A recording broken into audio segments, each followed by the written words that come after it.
welcome to your magical messaging and mindset tip with Christine Collins.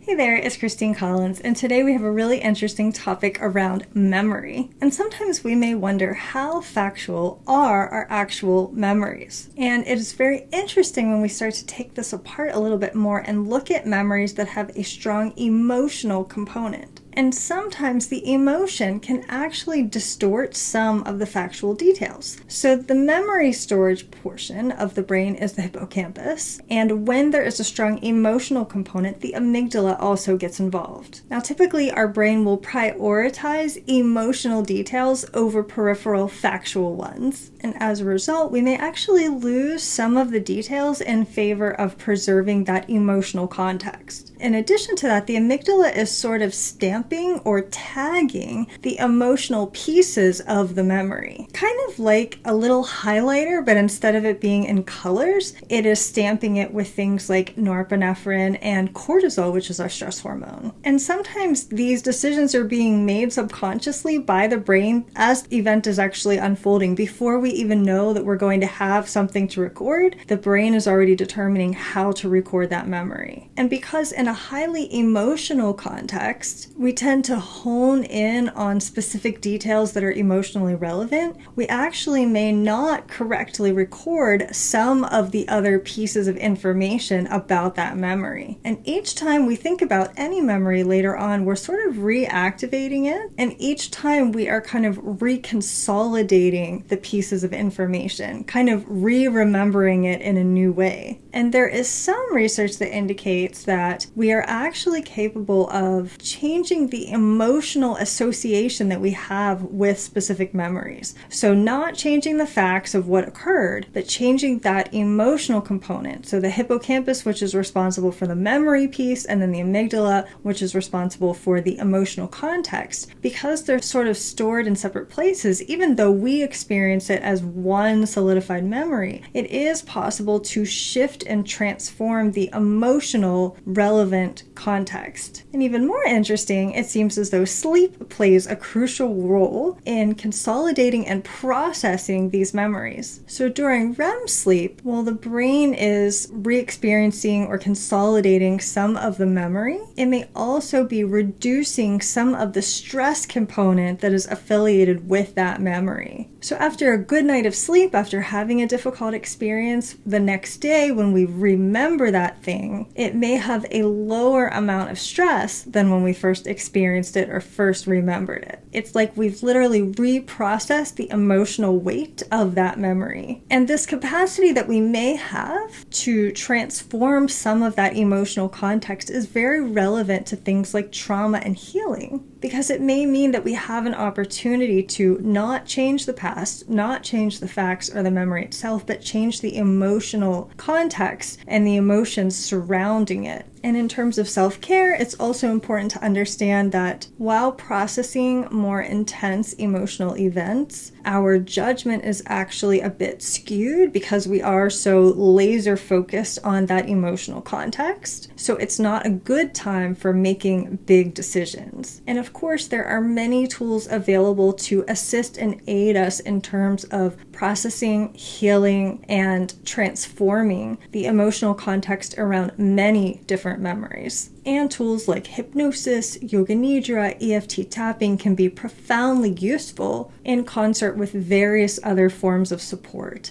And if you find yourself interested in mindset tools for everyday support that are on demand, you can always check out my Hypno-Pothecary membership. And until we connect the next time, I wish you the most magical and creative rest of your day. Thanks for listening. This is Christine Collins at transformcreate.com.